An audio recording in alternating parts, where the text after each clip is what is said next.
これこんなに並んでるよ。食道具。食道具というああ、なるかほどね。包丁でございます。スイッチョンのタコニスイッチョン。はい。今回もですね、餃子振っておりまめっす。ちゃ振ってますね、マジで。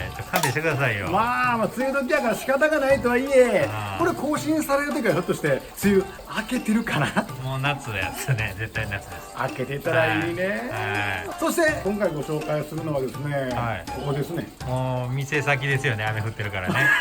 曇ったみたいな言い方やめてくれるだって？濡れたくないもん。あ、そう、あなたがね、あなたがね。カメラ壊れちゃうから。そうやそうやそうや。もう店先でございまして、はいこのおしゃれなね食道具、はいはい竹上さんというね、はいはい。食道具。食道具です。はい。いやいや、あんまピンとこないからさ。だからそういうのも全部聞いてみましょう。そうね。まあだからこの間蕎麦屋さん行ったじゃないですか。はいはいはいはい。竜兵そばね。は。はいい。だからやっぱこねてたボード。ああ、なるほどね。なんていうの食道具やわ。そう、名前出てけへんけどさ。確かにね、綿棒かな、伸ばし棒かな、なんかそんなんやな。ああいうのとかおちゃう違うみたいです。見えてんの見えわてんのしはしっかり見えてるけどな。何やいいよいいよ違うぞ。振っていい振っていい振っていい。いやいやいや待って待って待って。何よどっちだ入ろうや先入る入ろうやこれだからすごいから分かった分かったはい。じゃあ入ろう入ろうほら、見てみ、これこんなに並んでるよ。食道具食道具というああなるかほどね包丁でございます。なるほどなるほどすごい。おしゃれなでもいろんなお話を伺いたいんですけども、仕事してあります。ほんまやねえ、あ包丁研いではるんや包丁の、はいそういうお店とへいうことでございます。じゃあすみません、こちらのお店のね方でございます。包丁コーディネーターのはい広瀬浩二さんでございます。はいよろしくお願いします。よろしくお願いしますせっかくなんで包丁バッグにお話聞きましょうか。はい、はい聞いてもらいましていいですね。せやけど包丁コーディネーターということで今日お話ね、紹介させてもらいましたけど、包丁の包という字がちょっと変わってますね。今ここに包丁コーディネーター出てると思うんですけど、この包という字はなんでこんな字なんですか？通常は今の常用漢字は包むという漢字で、はい本来は包むの上にまだれがついてるのは本来中国の漢字で、でそれはどういう意味かというと、食材を包んでおく料理場所、つまり調理場ということなんです。でそれをあえて使ってるということは、はい、調思い出が理場の、はいで手は人ですから、うんうん料理人ので本来はそこに刀というのが入って包丁刀包丁刀それが包丁なんです。で私はそれに必ず私の肩書きはまだれをつけてくださいというのは、今はもう省略されて常用漢字が包むになってますけども、私はよく包丁コーディネーターという形でご紹介されたら包丁やったらいやちょっと怖いわって言われる時があるんですよね。なんとなくイメージがね。でもそれは間違いで、包丁はただの刃物でなくて、食を支えている大事な道具なんです。だから調理場で使うものですね。それでそういう字をあえて使そういうことです。ほんでたくさんあります。じゃあここは包丁をこれ販売してはるとこなんですよ。包丁を当然販売もしてますし、はい包丁文化も伝えております。その包丁というのはただの刃物ではなくて、素材を生かす、つまり料理と直結しているものですから、ライブキッチンも併設してますので、そこでその料理と包丁のつながりをお伝えする。なんか見どころがたくさん、もう今聞いただけでめっちゃ詰まってますけど、はいはい順番にほんならね包丁見たことないやつがあるからここはじゃあ何するスペースなんですか？包丁の紹介。はい、そうです。上のやつ見たねこの間竜兵さんとここれそば切りそうですよね包丁はいこれいいんですわ言ってましたよねそうそうそう、ねだからりょうさんがコーディネートしはってスイッチも使いましたもんね包丁そう僕もね、はいさせてもらったんですけども、はいやっぱりちょっと素人やからね、はい一回謝っといてくださいすみません台無しにしてしまいました包丁なかなかうまくできなくて、でもその他にもね、これも包丁です。はい、これね、何に使うと思われますか？これこんな包丁初めて見ましたよ。だって柄の部分でほらだいたい木ですやんか、ねそんな部分もないし、ちょっとほんで小型なチップでしょ。何かあれですか、砂漠ちょっとお野生のもの、はいはい。キツネ、クマ、だいぶこうジビエね。じゃあジビエジビエね。そんなちょっと野生の動物をさばくときに使う。まあ違いますけどね。違いました。さばくというのはあるけど、もっと言いますと、さばくんじゃなくて裂くっていうんですよ。裂くこれを使う。僕いいですかはいはい。うなぎはい、ピンポン。知っ知っとったな知っとったないやいやいやいやあ予想した予想して。うなぎの時ってこんなんでしたっけ？これまあうなぎですけども、うなぎにはね場所によって形が違うんですよ。へえ。これうなぎには変わりないんですけど、はいこれはどこの市で使われるうなぎを割く包丁。江戸。あ、それはねこの下なんですよ。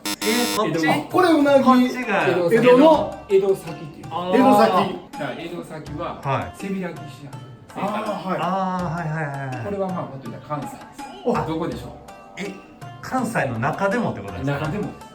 関西でほんなら大阪はい、これ大阪先なんです。へえ。っていうとこれがね、はい同じうなぎでもこれは名古屋先なんです。ええ。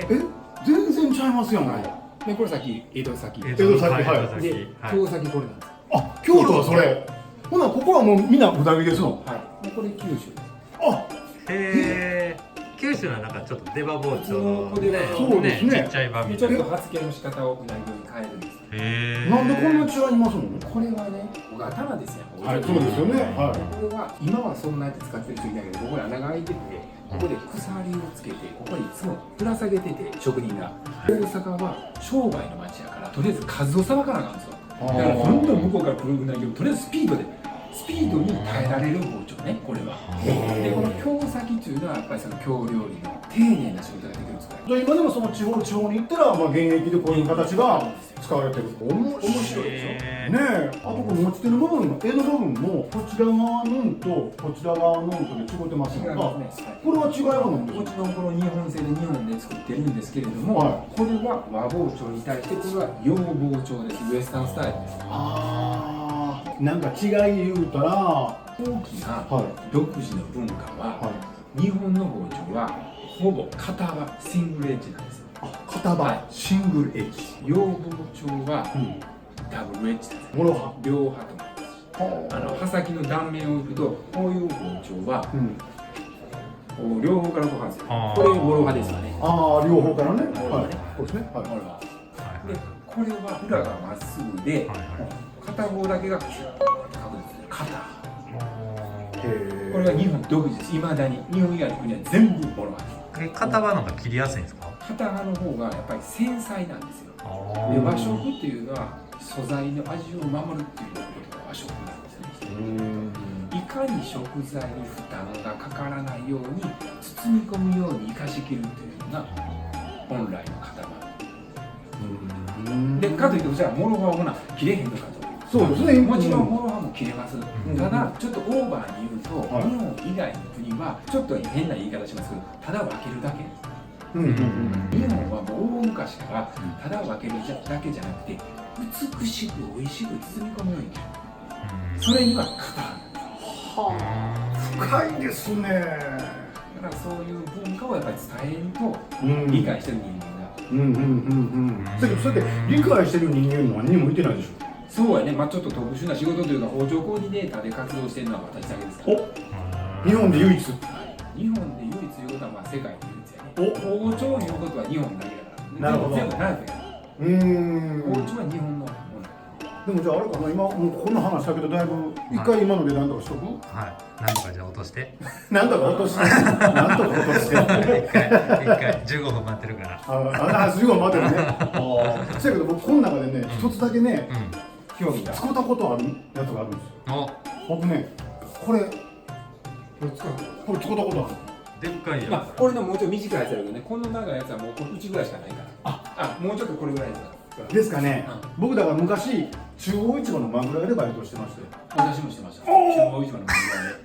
京都でしょ？いや僕大阪の私は京都やけど。